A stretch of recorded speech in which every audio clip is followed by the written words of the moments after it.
For the weekend of the 4th of July, Island Coasters finally conquered Kings Island. A lovely 12-hour drive from New York and 2 incredible days later, and here we are. I'm going to run down my full thoughts of the park from appearance to operations to coasters, so here's my review of Kings Island.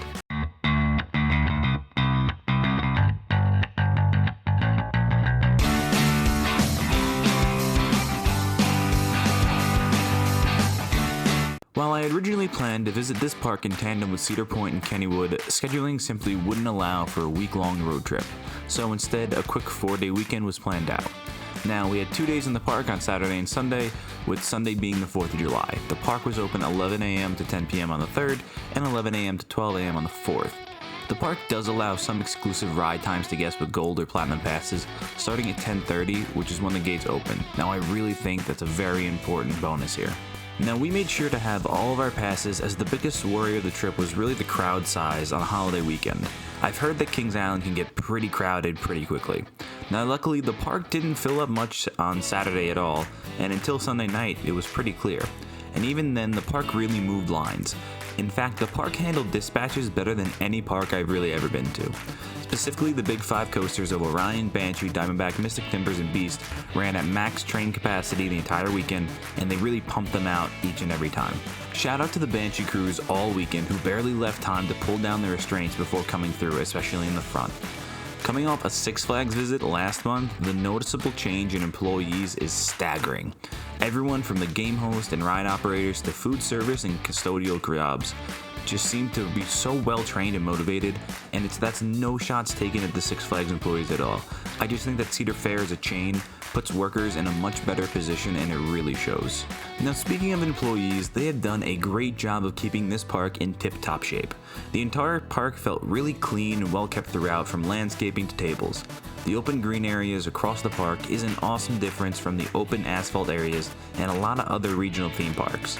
Now, the park also features plenty of benches, tables, and places to rest your feet, which after 10 hours in the park is really needed.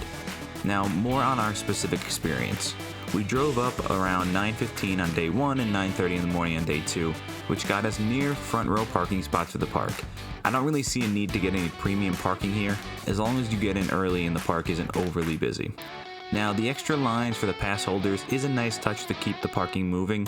That being said, we did get stuck behind both days of scanners that didn't really work that great, but it's still not bad. We got in before gates opened. Then security in the front gates were about as easy as could be, and at 10:30 we were in and moving. The early entry got our party 2 rides on Orion on day 1, and then 2 rides on Orion and 1 ride on Banshee for day 2. We could have gotten to Banshee on day 1, but we saw that the line for Flight of Fear was already stacking up, so we got in line. That wound up being around 30 minutes, and any other time during the day, it was an unbearable wait. Now, over the 2 days, we got 30 coaster rides, multiple flat rides, and we even took about a 5-hour break from the park on Sunday during the hottest part of the day. And 4 of those coaster rides were at night as well. Now, overall, the longest waits that we experienced were about 40 minutes for Mystic Timbers and probably 45 to 50 minutes for Orion, when Sunday was at its absolute busiest in the late afternoon. Now, the only real downer is that Orion, Banshee, and Mystic require lockers if you have loose articles like the refillable water bottles. Basically charging $2 for rides if you get the refillable bottles really stinks, but then every other coaster allowed them on the platform. And if you have something like a fanny pack, they didn't bother us at all about it.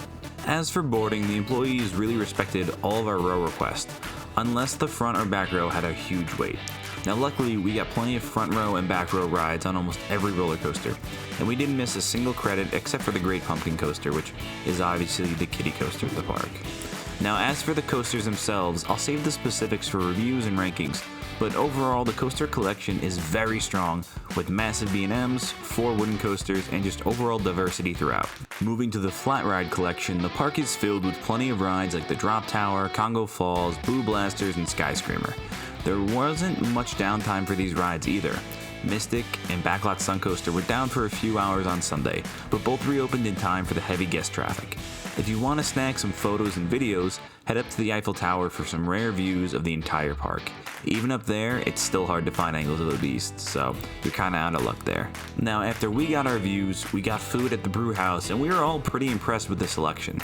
Some really good quality for theme park food and it's always a plus. Throw in the traditional Dippin' Dots and Auntie Anne's that we had, and we were snacking all day. Now, the park exclusive beers and ice cream were also a nice, unique touch that we really all enjoyed. As for the merchandise for all those coaster nerds, the park was really stacked with a bunch of clothes, pins, and coaster models for any ride they've had, including past ones that are no longer at the park.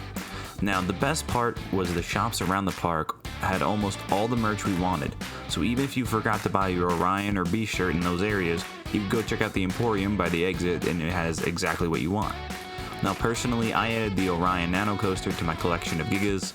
Now I have 3 out of 5. Then, specifically for the 4th of July, the park had some absolutely massive fireworks displays at 10 o'clock. Behind Orion and the Racer, the explosives really lit up with a 20-minute display that didn't disappoint by any means.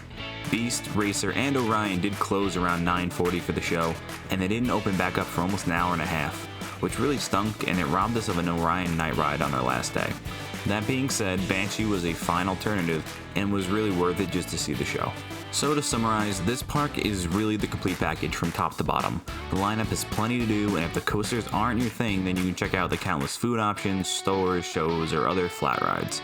Overall, probably my second favorite park behind only Cedar Point. It is really close, but I think the pair of Steel Vengeance and Maverick just keep it on top for me. Either way, I would recommend this park to any theme park enthusiast out there. Hopefully, I will return soon, especially once that plot that was once home to the Arrow Looper Vortex is filled. One last caveat though, security thought I was trying to film the backlot and find something going on when I peeked through the fence for some shots of Racer. Now, they were just doing their job, and to be fair, the fences are there for a reason, so my fault, but I thought that was a fun little caveat. So look out for more Kings Island content coming your way for the next couple weeks, so make sure to subscribe, and for more daily coaster content, follow up on Island Coasters on Instagram. Until next week, that's all from the shores of Island Coasters.